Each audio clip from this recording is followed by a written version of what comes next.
This is my rackets. I've only got 3 in here today, but normally I have normally 8 to 10 rackets. I have 10 during Grand Slams and 8 normally at the other tournaments. Obviously the matches are a little bit shorter.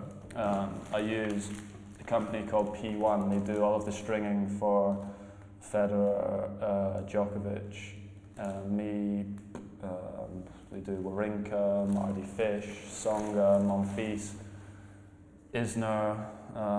They work with a load of the guys, and they customise all of the rackets and they string them at all of the Grand Slams and Masters Series they come to, and they do a great job. So they definitely help out a lot. And when I look at your rackets, how much, obviously from the time that you sort of turned pro to now, have they changed at all? Obviously, I know you've got a lot of weight in the head, but has the grip shape changed? Has there been much change? Yeah, well, I changed the grip shape a little bit. As I started to get a little bit stronger, I felt like I needed a bigger grip to. It's quite hard to explain, but you really feel like you're holding in your hand properly. Sometimes if the grip's a little bit small and you're sweating a little bit, it slips more in your hand, in the hot and humid places. So I've changed the grip, I've changed many different things in the racket, and the weight, like the balance of it. I've moved. I used to have it very heavy in the head. It's now a little bit sort of more towards the middle. Has the string pattern always stayed the same? You got the same number of holes, or? No, I changed. I had 18-20, which was that 18 across and 20 down? I actually, well, let me check.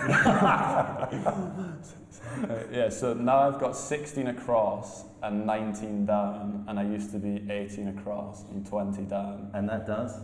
It basically gives you, the 16-19 will give you a bit more power, but less control, probably be able to get more spin as well with the less strings. The ball, I think, comes off the racket a little bit quicker. That's what I find, and I use which I've actually got in my other compartment. I've got basically, which I'm looking forward to opening. Yeah, I've got Luxolon. I use Luxolon string, big banger in the main strings, and I use Babolat gut in the cross strings. A lot of the guys use sort of different combinations. Some use all Luxolon, like a synthetic string. Not more so. I mean, when you used to play, I think more of the guys used to use gut. It gave you more power, less control though. I think, well, judging by your shots, less control. But yeah, the Luxolons definitely help for guys because the racket head speed's got a lot more. If I tried to play with gut now, I'd be hitting it way out. It helps. It sort of deadens the string a little bit. So I had a bit more feel, you mean? Possibly, yeah, possibly.